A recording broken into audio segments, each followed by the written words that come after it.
उसमें हमें बड़ी सफलता मिलेगी। और 27 में जो गोवा का चुनाव आ रहा है और उसके साथ साथ उत्तर प्रदेश का चुनाव आ रहा है, बाकी का और भी राज्यों की चुनाव है, तो हमको सभी राज्यों में अच्छी सफलता मिलेगी।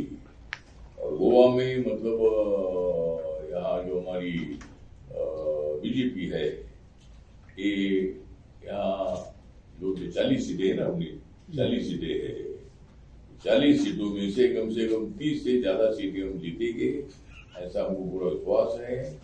और प्रमोद सावंत जी के नेतृत्व में यहाँ गोवा डेवलपमेंट से आगे बढ़ रहा है। और गोवा के लिए जो भी सपोर्ट चाहिए वो नरेंद्र मोदी जी और हमारी सरकार देने के लिए तयार है। कोणत्या आधारावरती भाजपला गोव्यात 30 जागा मिळतील? नाही, कुठल्या आधारावर म्हणजे आम्ही काम केलेलं आहे म्हणून आम्हाला मिळतील जागा. आम्ही काम केलेलं आहे या 5 वर्षामध्ये आणि आमचा प्रयत्न राहील, जो लोकांचं मॅन्डेट असेल ते आम्हाला मान्य असेल. पण आता आमचा अंदाज असा आहे की आम्हाला 30 पर्यंत जागा मिळतील अशी आम्हाला अपेक्षा आहे. ओके, ठीक आहे, थँक्यू.